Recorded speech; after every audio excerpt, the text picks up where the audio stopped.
मज कृपा करी आता गुरुनाथा चरणी मी माथा ठेवीतसे शरणागत झालो तुमच्या चरणीचा मार्ग विठोबाचा दावा मज विठोबा कुमार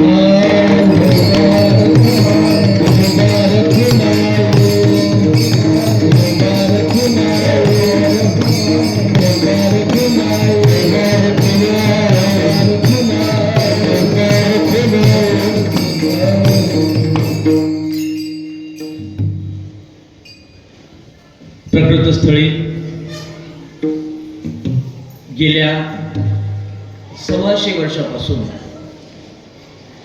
127वे हे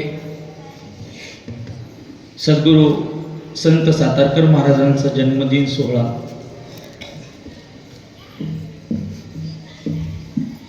या भागामध्ये सद्गुरू सातारकर महाराजांनी हा संप्रदाय रुजवला. गावोगाव स्वअर्जित धनातून त्यांनी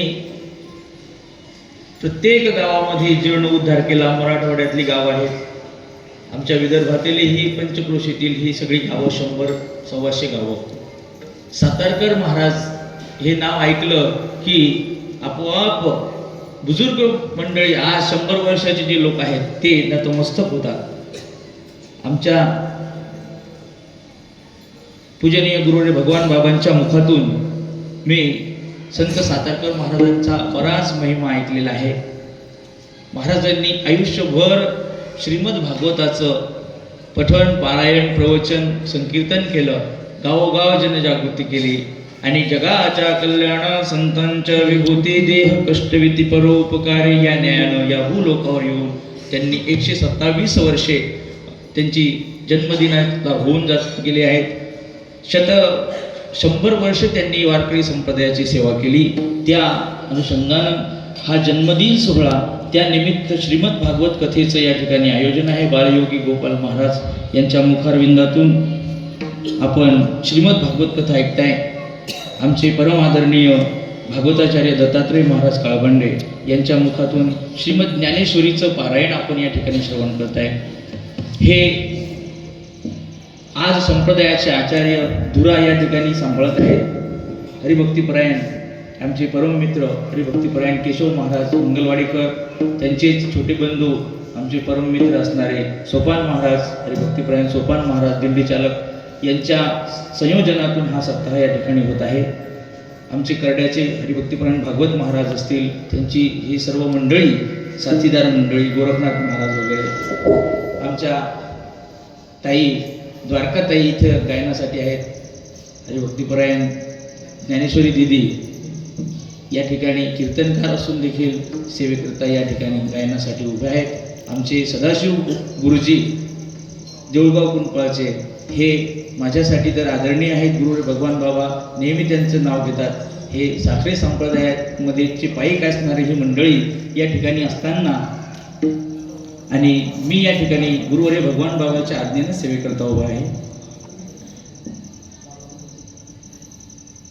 सप्ताह कमिटीतील मंडळींनी पूजनीय भगवान बाबांचं कीर्तन या ठिकाणी आयोजित केलं.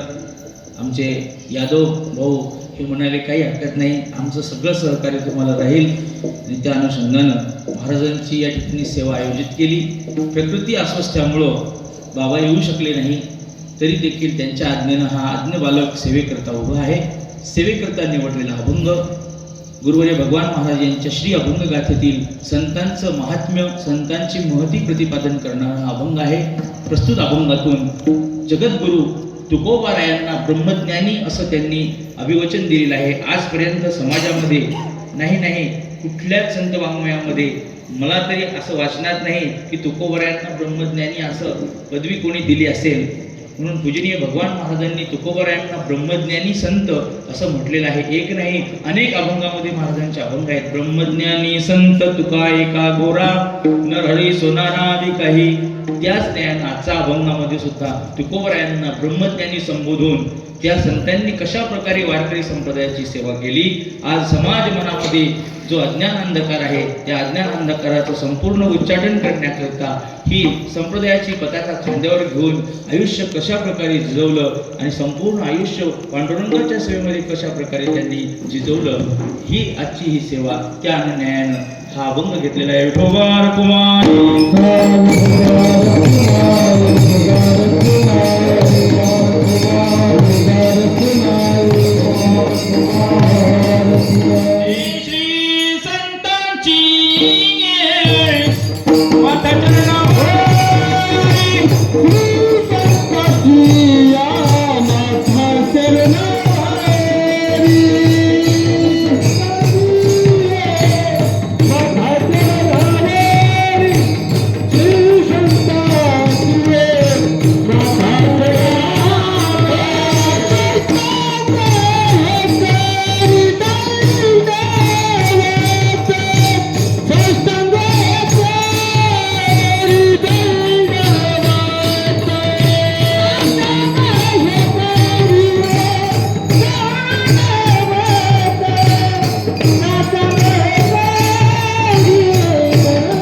श्री संतांची माता माता चरणावरी साष्टांग हे करी दंडवत. संत श्रेष्ठ सातारकर बाबा यांचा हा जन्मदिन सोहळा आहे. आमचे माऊली महाराज सानप बाबा हे येता जाता तिथे आमच्या वरवणला येतात, शेगावला जात असतात. त्यांच्याही मुखातून सातारकर बाबाची महती बऱ्याच वेळा ऐकली आणि आज सेवेचा योग आला. वारकरी संप्रदाय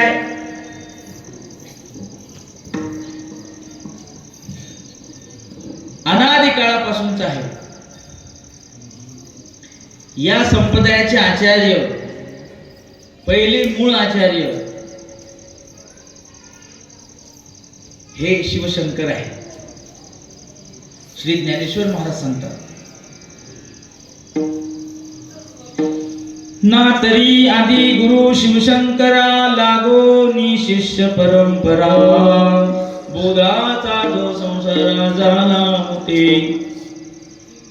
आदि गुरु शिवशंकरापासून हा संप्रदाय चालत आला. ओम नमो शिवा आदि कावडी घेतली खांदी त्याचे चरण. याचा अर्थ शिवशंकर हे आमच्या भक्ती संप्रदायाचे पहिले आचार्य आहे. एका जनार्दनी वैष्णव शिरोमणी महादेव शिरोमणी महादेव शिरोमणी महादेव एका जनार्दनी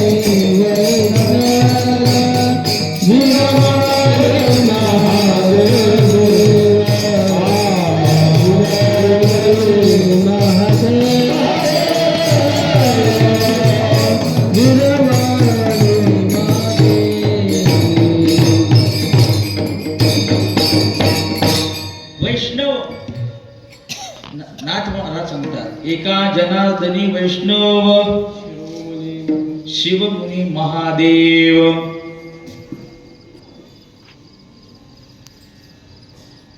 शिवशंकरांनी पहिली पंढरीची वारी केली आणि वारकरी संप्रदायाची पताका आपल्या खांद्यावरती घेतली. तीच पताका नातरी आदी गुरु शिवशंकरा लागोनी शिष्य परंपरा. कोणता त्यांचे शिष्य?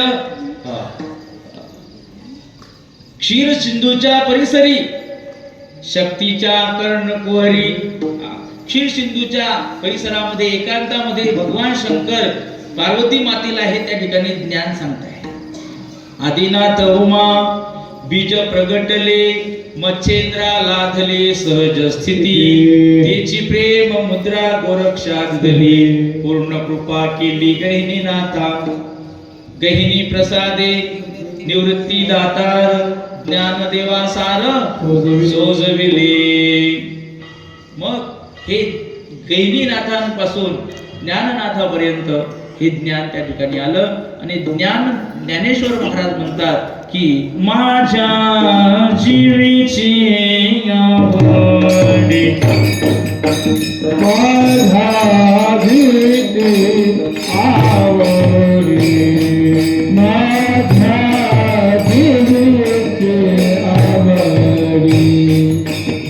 माझ्या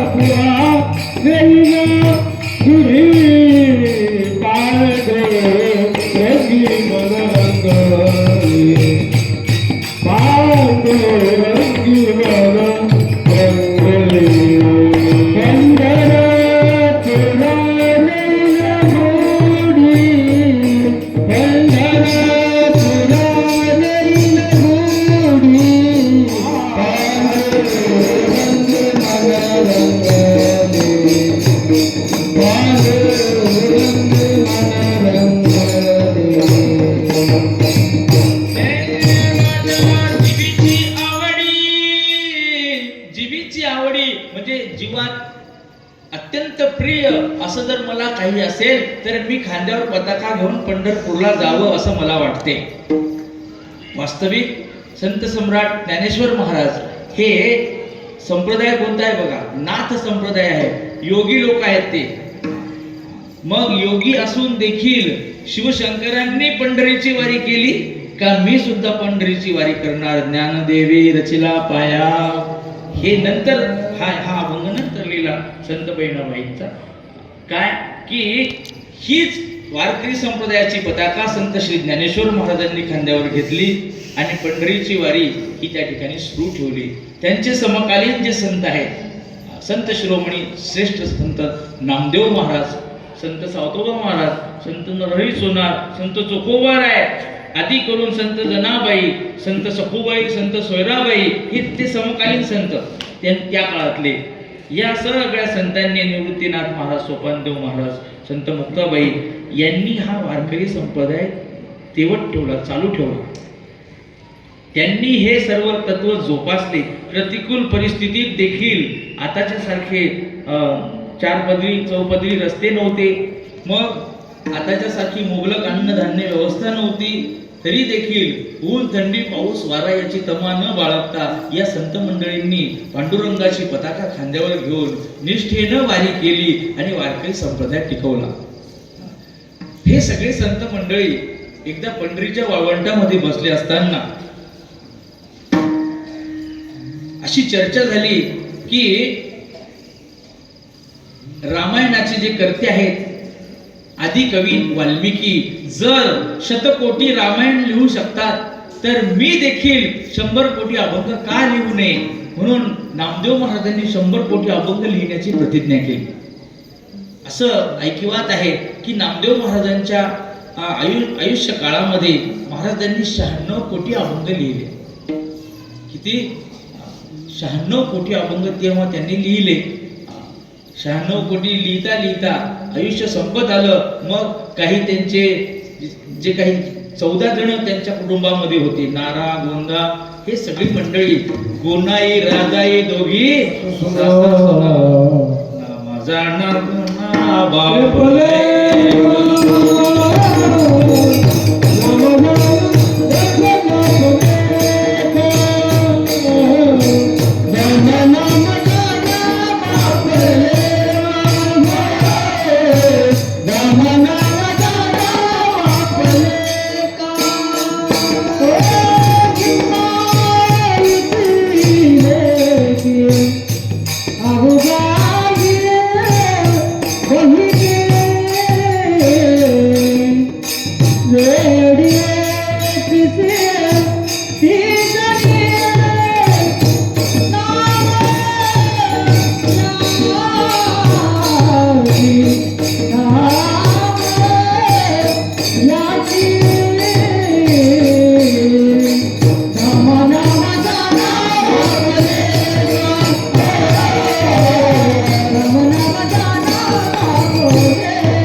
मदत केली. नामदेव महाराजांना अभंग लिहिले नाही संत जनाबाई यांची त्यांनी त्या अभंग लिहू लागले. विठोबानं सुद्धा अभंग लिहू लागले. रुक्मिणी मातेचे सुद्धा अभंग आहेत बघा. ही सगळी मिळून 96 कोटीच अभंग झाले. 4 कोटी अभंग तसेच कार्य अपूर्ण राहिलं. शतकोटी अभंग रचना करीन ही प्रतिज्ञा केली. आजपर्यंत इतिहासामध्ये थोर लोकांनी प्रतिज्ञा केल्या आणि पूर्ण केल्या. मही अम्बुतेज मारुत गगन या पंचमहाभूतांना साक्षी मानून मी अखंड ब्रह्मचर्य व्रताचं परिपालन करून दिल्लीच्या राजगादीचं सिंहासनाचं रक्षण करीन.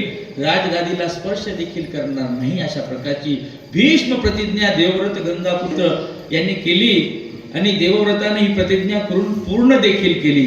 मग अशी प्रतिज्ञा करणारे बरीच मंडळी इतिहासामध्ये झाली आणि नामदेव महाराज म्हणाले मी प्रतिज्ञा केली आणि माझं कार्य आयुष्य भानू मावळला.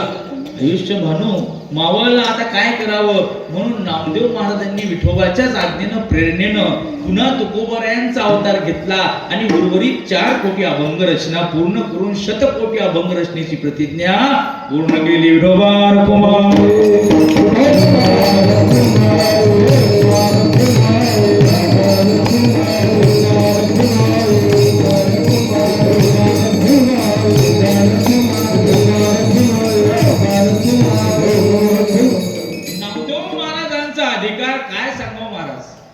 विठोबाचे लढीवाळ भक्त, प्रेमळ भक्त ही सगळी भूमी नामदेव महाराजांची आहे. हा परिसर संत श्रेष्ठ नामदेव महाराजांचा आहे. या परिसरामध्ये नामदेव संत सातारकर महाराज ही संत नामदेव महाराज ही या संतांची भूमी आहे.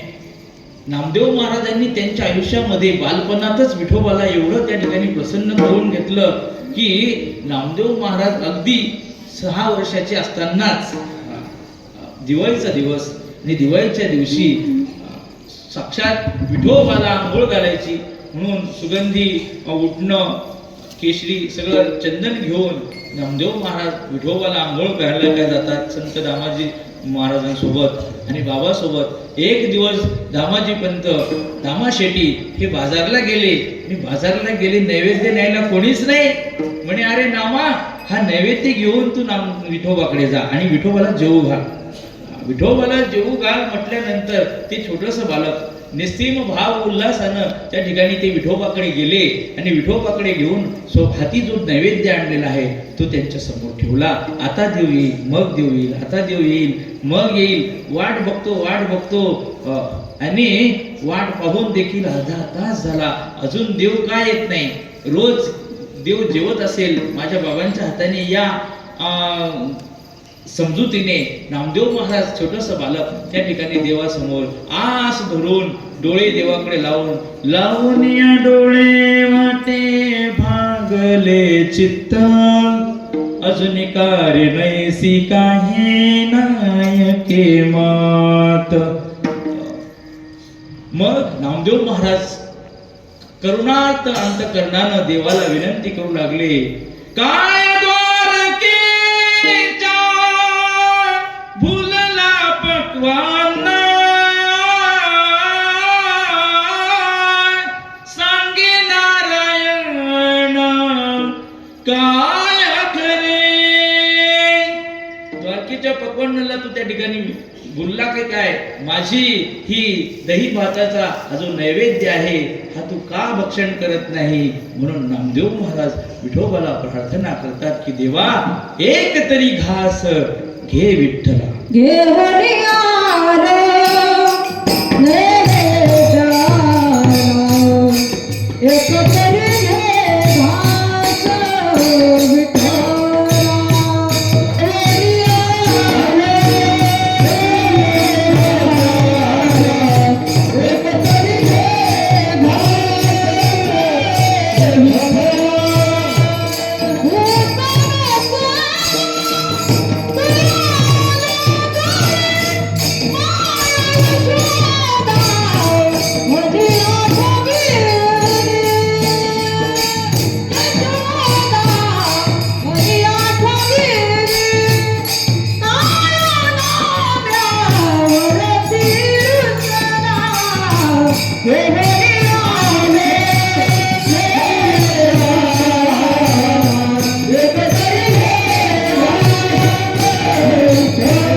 एक तरी घे घास विठ्ठल. काय आश्चर्य सांगावं महाराज. नामदेव महाराजांच्या त्या आर्त करुणायुक्त प्रार्थनेनं देवाचं मन द्रवलं. पण देव अजून थोडी परीक्षा बघत होते नामदेव महाराजांची. विठोबा अरे देवा काय येत नाहीस, भूक ऋषिकेशी काय नाही का नाही नाम्यावर तू रुसला की काय.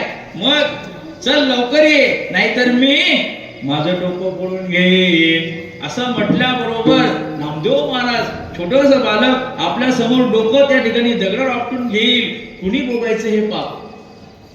विठाई किठाई कृष्णाई कान्हाई देवाचं नाव आहे. विठोबाला आई म्हटलेलं आहे. सगळ्या संतांनी विठोबाला आई म्हटलेलं आहे. आईचं काय प्रेम असतं, आईचं वात्सल्य काय असतं हे अंगानं झाल्याशिवाय कळत नाही. म्हणून विठोबाला आई हे म्हणण्यामागचा उद्देश संतांचा काय असेल.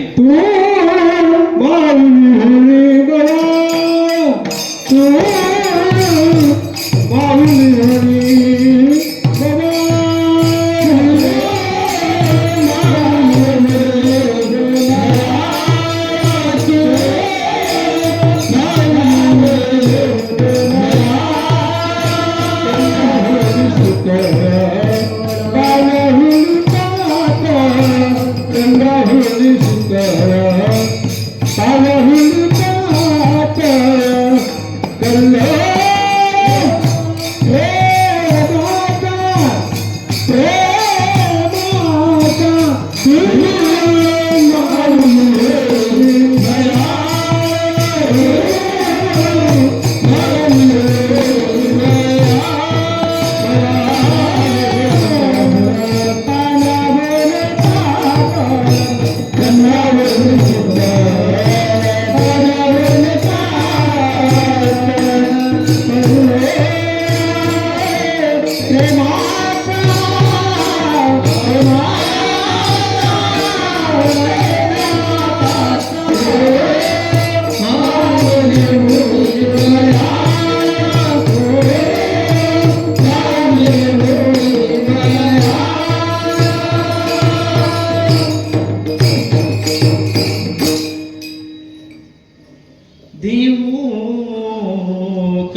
उपमा. देव त्या विठोबाला माऊली गुणी मायाळ सगळ्या संतजनांनी विठोबाला आई म्हटलेलं आहे. एवढं त्या मातेचं हृदय जे पुत्रासाठी आपल्या मुलासाठी जसं वात्सल्ययुक्त असं असतं, करुणामयी असतं, प्रेम हे दाटून त्या ठिकाणी नामदेव महाराजांची स्थिती पाहिली आणि विठोबाचं अंतःकरण द्रवित झालं. भावच तसा होता नामदेव महाराजांचा, भाव तसा होता. अंतरीची घेतो गोडी पाहे जोडी भावाची. हा देव अंतःकरण जाणतो आणि अंतःकरणपूर्वक साथ घातली. येवो येवो माझी कान्हाई विठाई, भूक लागली माझ प्रेम पणादी. येवो कान्हाई विठाई, भूक लागली माझ प्रेम पणादी.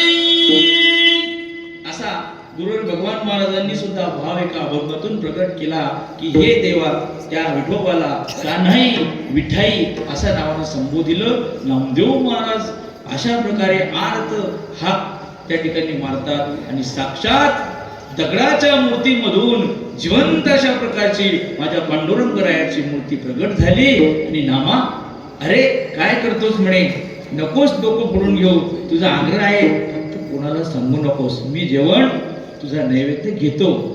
आणि नामदेव महाराजांच्या हातातून साक्षात भगवंतांनी देव नैवेद्य भक्षण करावा, केवढा मोठा अधिकार आहे.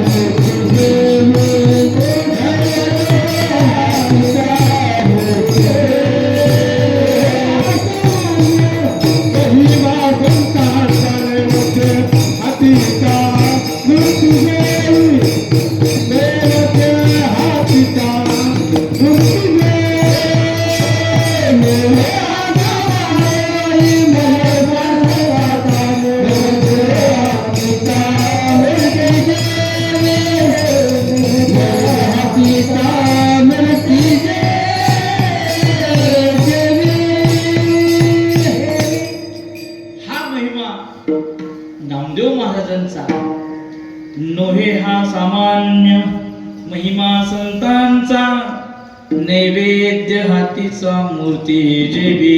ज्या संतांच्या हातातून नामदेवा हाती पितो दूध प्याला, ऐसा वाढेला लोकाचार. नामदेव देवा बहु आवडतो, ऐसा जो तो बोलू लागे. गुरु भगवान महाराज नामदेव महाराजांच्या चरित्रामध्ये हे सांगतात की पसरली मात अवघियाच्या कानी. महाराजांनी अभंग गाथेमध्ये नामदेव महाराजांचा हा सुंदर अभंग लिहिलेला आहे. अशा प्रकारचे संत श्रेष्ठ नामदेव महाराज यांनी आयुष्यामध्ये 96 कोटी अभंग लिहिले आणि उर्वरित अभंग पूर्ण करण्याकरता नामदेव महाराजांनीच संत श्रेष्ठ जगद्गुरु तुकोबारायाच्या रूपानं अवतीर्ण झाले आणि तुकोबारायांच्या रूपानं अवतीर्ण होऊन वेदांत प्रचूर अशा प्रकारचे अनेक अभंग तुकोबारायांचे आहेत. आमच्या कीर्तनामध्ये हे अभंग बऱ्यापैकी कोणीच घेत नाही. असे तुकोबाराचे बरेच अभंग आहेत की ते वेदांत प्रधान आहेत. ज्ञान प्रधान हे शास्त्र असं जे म्हटलं जातं, वेदांताचे गहन गूढ सिद्धांत तुकोबारायांनी श्री अभंग गाथेमध्ये ग्रंथित केलेले आहेत. नवे नवे तुकोबाराय हे निळोबाराय सांगतात, तुका भासला मानवी वेशधारी. दिसायला तुकोबाराय हे मानवी वेशधारी असे होते, परंतु त्यांचं वर्णन काय म्हणून सांगावं महाराज. तुकोबाराय हे मनुष्य तनू न जरी दिसत होते, पण हे साक्षात विष्णूचेच अवतार आहेत असं देखील साक्षात नामदेव महाराज काय आणि भगवान विष्णू काय यांचेच हे अवतार असणारे तुकोबारायांचं वर्णन पूजनीय भगवान महाराजांनी आजच्या अभंगातून केलेलं आहे. विठोबा कुमार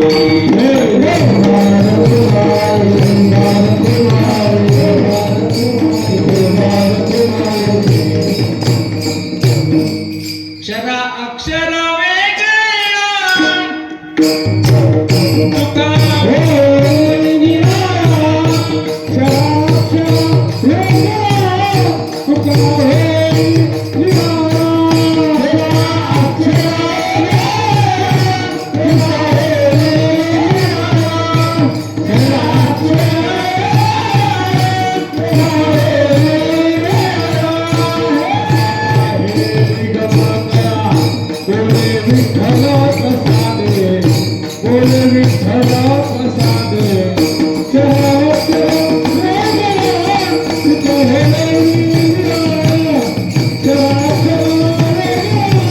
तुका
कसं आहे बघा. क्षरा अक्षरा वेगळा क्षराक्षरातीत एक रूप असे अक्षर आभासे तया ठाया. क्षर पुरुष आणि अक्षर पुरुष असं गीतेमध्ये वर्णन आलेलं आहे. क्षरश्चाक्षर एव च क्षर सर्वाणि भूतानि. सर्व जो नाशिवंत आकार आहे त्याचं नाव आहे क्षर पुरुष आणि अक्षर तत्व म्हणजे माया बरं का. आणि क्षराक्षरातीत अक्षर आणि अक्षर याहून वेगळं असं जे पुरुषोत्तम आहे ते पुरुषोत्तम असा जो आहे ते परमतत्व म्हणजे जगद्गुरु तुकोबराय आहे. क्षरा अक्षरा वेगळा तुका होनी निराळा पाहे निगम कळा. निगम नाम वेद. वेदाचं तत्व हे तुकोबराय म्हणतात आम्हालाच माहित आहे. वेदाचा तो अर्थ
छातीवर हात ठेवून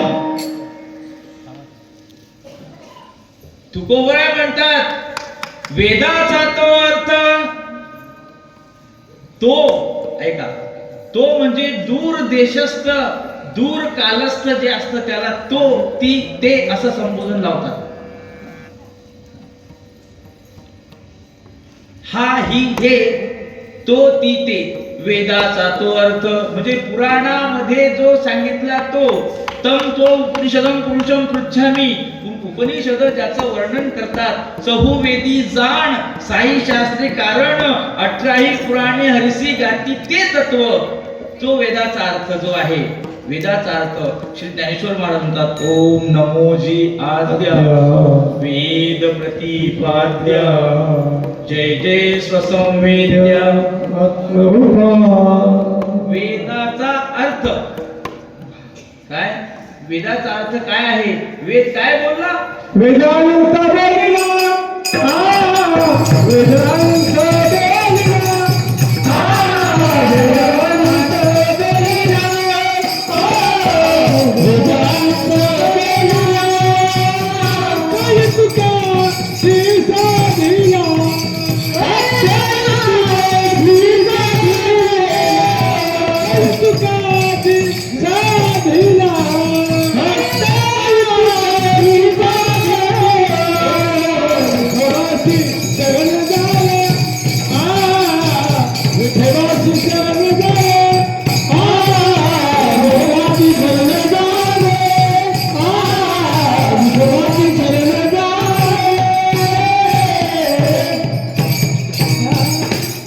वेद अनंत बोलिला.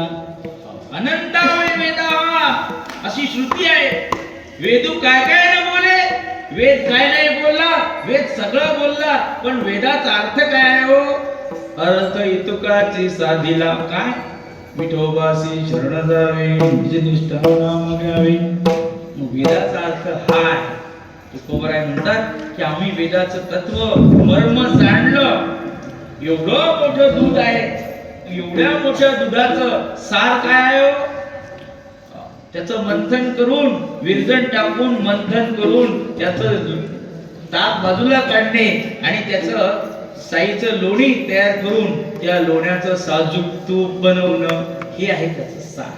तसा संपूर्ण वेदाचा सार जर काही असेल तर हा एकच त्या ठिकाणी वेदाचं सारभूत तत्व आहे आणि ते म्हणजे परमात्म्याचं अखंड भजन करणे. निज निष्ठा नाम गावे म्हणतात. हे आमच्या लक्षात आलं आणि आम्ही सदैव त्या विठोबाला त्या ठिकाणी वाहून घेतलं. पांडुरंग ध्यानी पांडुरंग मनी जागृती स्वप्नी पांडुरंग. रात्रंदिवस जागृत स्वप्न सुषुप्ती सुप्तरा या समिती. म्हणजे रात्रंदिवस आम्ही त्या विठोबाचंच आसनी शयनी याचंच आत्मा वारे द्रष्टव्य मंतव्य निदिध्यासितव्य. बोलावा विठ्ठल पहावा विठ्ठल, बोलावा विठ्ठल पहावा विठ्ठल,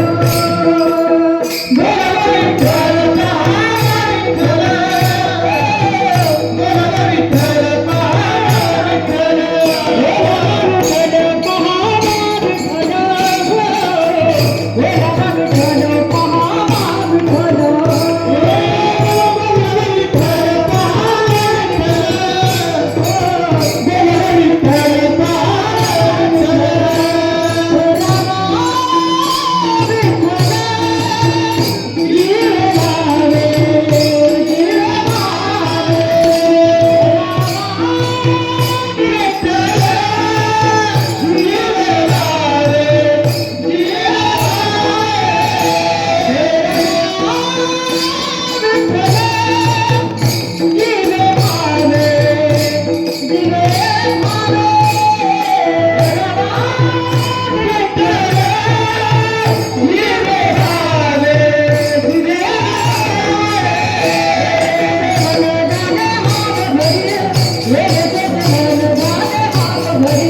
विठ्ठल पहावा विठ्ठल, येणे सोसे मन झाले हाव भरी परत माघारी. आमच्या तनामध्ये, आमच्या मनामध्ये, आमच्या रोमारोमामध्ये एकच एक तत्व त्या ठिकाणी भरलेलं आहे. आमच्या जागृतीमध्ये, आमच्या स्वप्नामध्ये आम्ही दळिता काढिता जीविता गे सगळे कार्य करिता हरी बोला गाता हरी बोला, सर्व कार्य करिता हरी बोला एकांती हरी बोला, लोकांते देह त्यागांते हरी बोला. रात्रंदिवस आम्ही त्या विठोबाला वाहून घेतलं. आणि असे असणारे संत श्रेष्ठ जगद्गुरु तुका अवतार नामयाचा संप्रदाय नामदेव महाराजांचं कार्य करण्याकरता श्रेष्ठ संत तुकोबराय अवतीर्ण होतात आणि अवतीर्ण होऊन पांडुरंगाच्या भजनाचा महिमा त्यांच्या शब्दामध्ये काही वेदांत प्रधान अभंग, ज्ञान प्रधान अभंग, काही भक्ती प्रधान अभंग, काही स्वानुभवाचे अभंग, काही समाजामधल्या ज्या काही रूढी आहेत, परंपरा आहेत, त्या जाचक असतील त्या मोडून काढणाऱ्या अंधश्रद्धेवर महाराजांनी बऱ्याच ठिकाणी आसूड ओढलेला आहे. संतांच्या नावावर ढोंग करणारे काही लोक आहेत, त्यांचे सुद्धा पितळ उघडं पाडणारे अभंग महाराजांचे आहेत.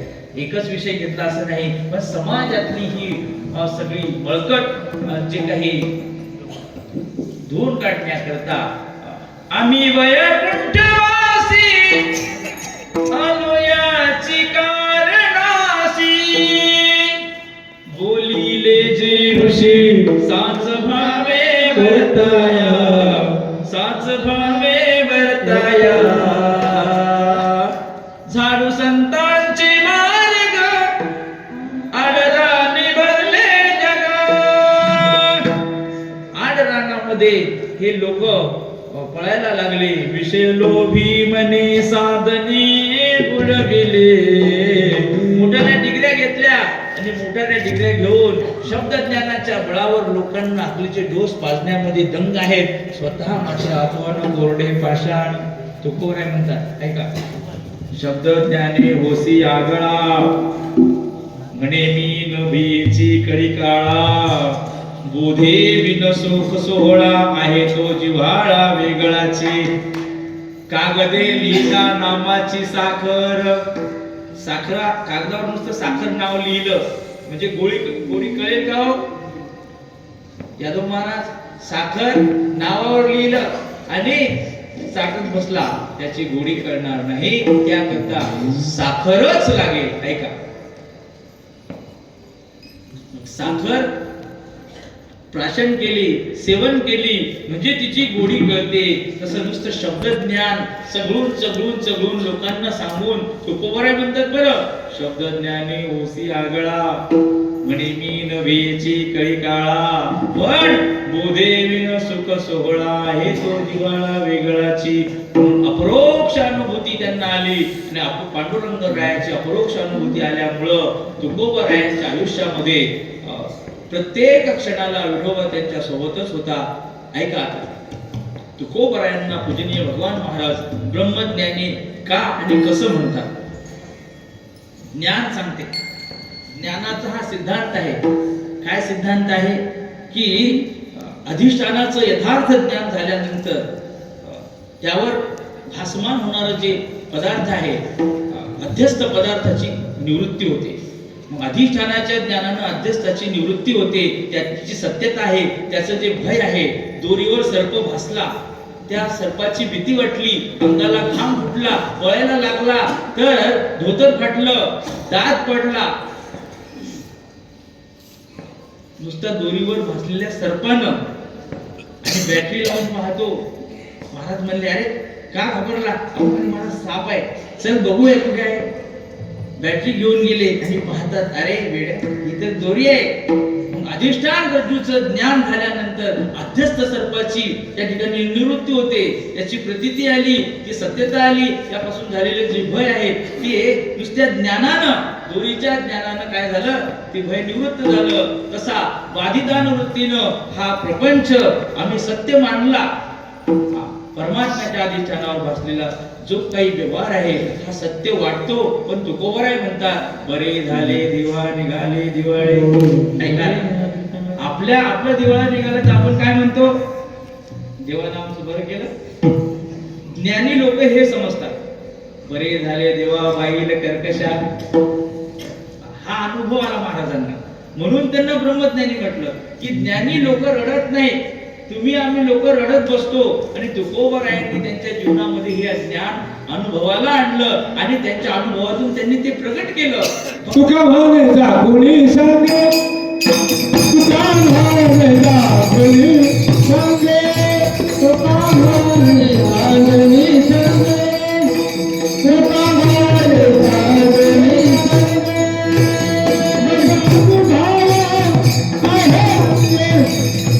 मग भाव आहे अंगे. ऐसे सुख वचनी आहे, ऐसे सुख वचनी आहे.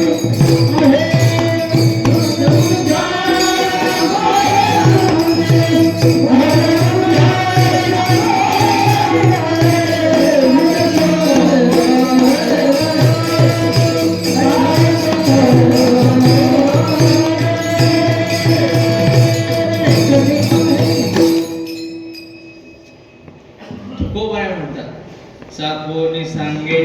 तुकोबाया म्हणतात तुका म्हणे चाकोनी सांगे मज अनुभव आहे अंगे ऐसे सुखवचनी आहे.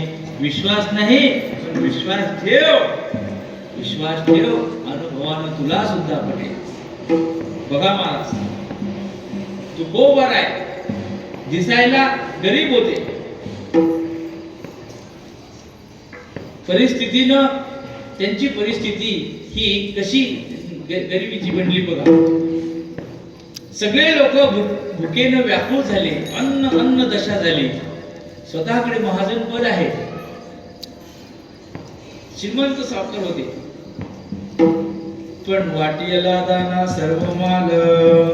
सगळे लोक भुकेनं व्याकुळ झाले म्हणून म्हणाले गड्या तुला किती पाहिजे? 3000. हा घे. तुला किती पाहिजे? म्हणजे महाराज 5000. सगळ्या लोकांनी कर्ज घेतलं महाराजाकडनं. कर्ज घेतलं आणि द्यायचं नावच नाही, द्यायचं नाव नाही. मग कर्जाच्या सगळ्या वह्या अशा भरून गेल्या आणि अन्न अन्न दशा समाजाची झाली होती. आता महाराजांच्या घरी कसं स्थिती झाली. दुष्काळ खाला दमेलेला भात, प्रीत अंगात करिता दे, प्रीत अंगात करिता दे. दुष्काळात दमेलेला भात, दमेलेला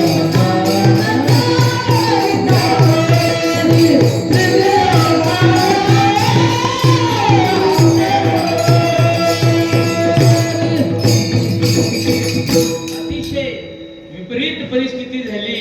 त्या दुष्काळानं अन्न अन्न दशा झाली. महाराजांची एक पत्नी अन्न भाकरी वाचून गेली. महाराज एक मुलगा आजारपणामध्ये औषधा वाचून गेला. अन्न अन्न पाणी पाणी करून पाणी प्यायला भांड देखील नाही.